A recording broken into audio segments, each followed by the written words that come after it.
Imagine that you're gonna punch someone in the face. This is the angle you want for the majority of time that you're on the bike. I spend the majority of my time on my bike here on this track in this position. I'm not here, certainly not here, and I'm certainly not here. So for me, this is the right level position.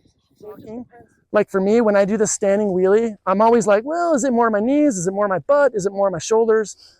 And at some point I just stop overthinking it and I just do it. And if it doesn't work, I try something different. But you just have to try it to do it, right? Going from sitting to standing with your balance, right? Like the faster you can do that, the better, the less distance you need for an obstacle, because the sooner you can engage your body, engage the clutch, find your balance, right? It's kind of like mountain biking and get stuck up a hill. You have to find your balance right away to start getting momentum. It's the same thing. So the next thing the next kind of portion that we're gonna move into is just body position. And I know it's like, it's so not sexy to talk about body position because everybody thinks that they do it right. And I don't think anybody does it right. Maybe Jet Lawrence does it right. I don't know. Maybe Billy Bolt does it right. But so, you know, even like the beginner classes that I teach, you know, I really try to get beginners to get away from doing this and get into doing this and really hinge at their hips, right? This is really hard for some people because they're older, they don't have a lot of hip mobility, they sit all day, they don't have very strong glutes and hamstrings, right? So in the correct body position, right, your quads are doing very little work. It's all in your hips and your hamstrings. It's basically deadlift. And I'm kind of cheating it because I'm like falling off the stand, but it's all like deadlift here. If there's one exercise you want to do to get stronger, it's kettlebell swings, Russian kettlebell swings. It's the best thing ever. It's like directly what riding a motorcycle is, at least at speed, right? So for every obstacle here, we're going to pretend the rear brake does not exist. We're going to be on the balls of our feet like a ballerina. We're going to focus on keeping our knees more straight than you think and your ass more back than you think, okay? And getting in this mountain bike position here. Again, the reason why this is a very good position and it's very safe is because you have the best of both worlds. You can move your weight back very simply by dropping your heels or shifting your butt back, but you also have a lot of intimate control with the handlebars. So if you need to push the front down, you can, but not in a way where you're out of control. The moment your knees fall forward, you're out of control. You cannot get back very easily, okay? So the control on the front happens here, and the control on the back happens by dropping your heels and your butt going back, okay? It is, if you are in this position, it is super hard to loop out over an obstacle. You can be super far back, and as long as you have good control here, you will not loop out, okay? And frankly, looping out and letting the bike go is way safer than getting twisted and caught like this. That hurts. You can get hurt real fast. You can do this. You can hurt fingers. You can hurt wrists. You can hurt knees. The hematomas I have on my quads from handlebars, you guys have all had this probably, right? So you want to be here, okay? So we're going to practice this position on the most basic obstacles, which is the rock garden, okay? So the reason why I really like balls of your feet and heels down is because it locks you into the bike, but it also creates this position where you can take impacts because your heels are back. Think about it, if your heels are forward, you're going to roll forward if you hit something with the front wheel. If your heels are back, you are locked in and you're almost pushing the foot peg through the obstacle, through the rock garden, okay? The best line in a rock garden is no rocks at all. So line selection is number one.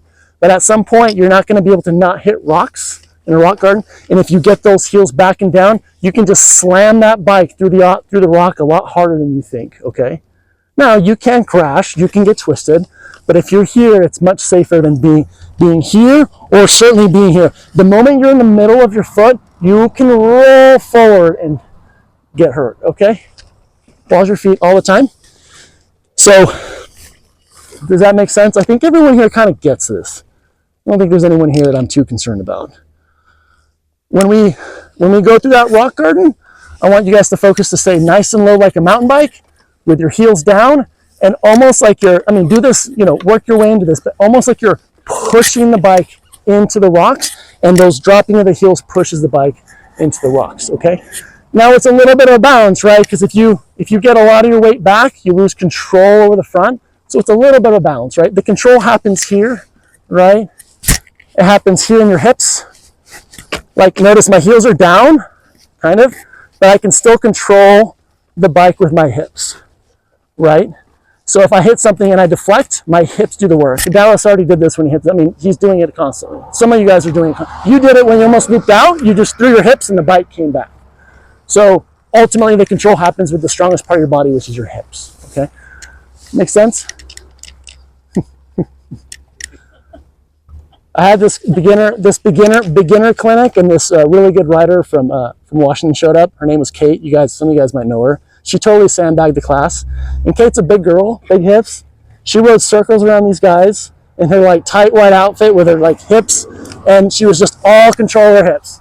It was awesome to watch, right? All the control comes from right here down. This upper body should be loose, you know.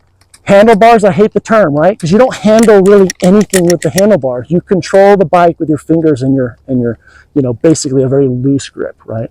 The control happens here, okay?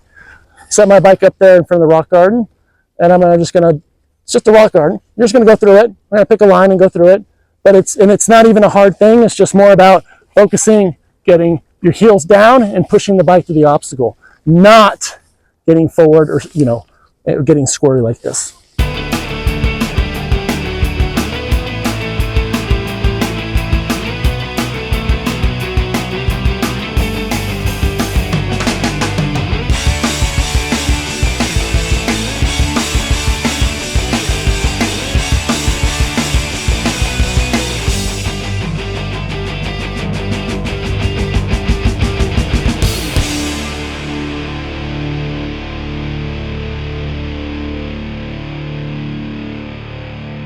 Yeah, let's talk about body position first and foot placement on the bike. We want to start on the balls of our feet. We want to get our heels down. That helps get weight to the rear tire, keeps us safe over the rocks, keeps the front nice and light. We want to hinge at the hips and keeps our shoulders nice and flat with the bars and our elbows up. This position is really strong. It'll allow us to keep weight off the front and keep weight on the rear tire for traction, guys. I like to come right through the middle. I like to be really conscious of my foot pegs and where the rocks are going to be. Right through the middle. This is a pretty obvious line selection through the middle here.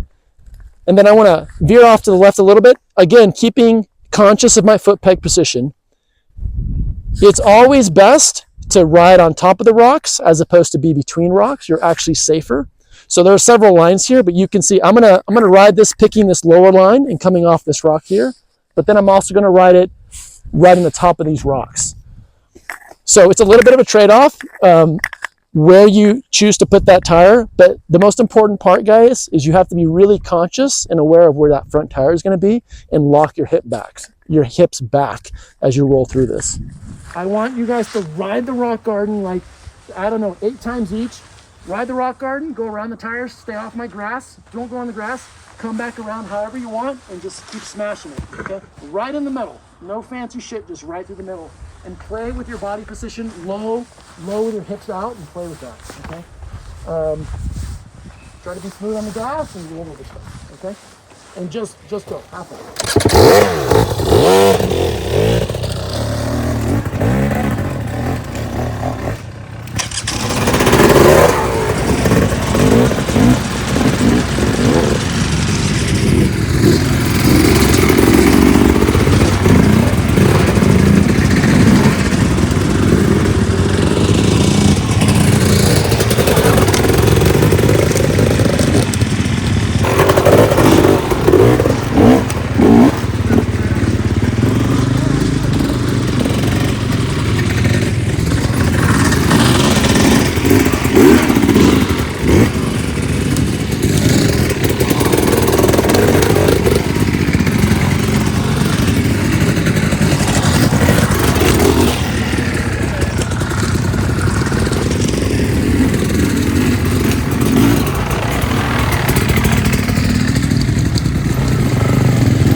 delicate combination of being like get more unstable, but also dynamic, right?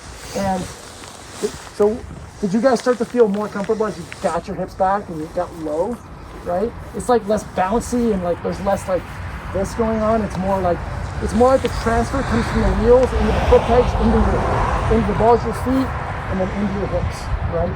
And the correction, you did it really well. The correction is in your hips.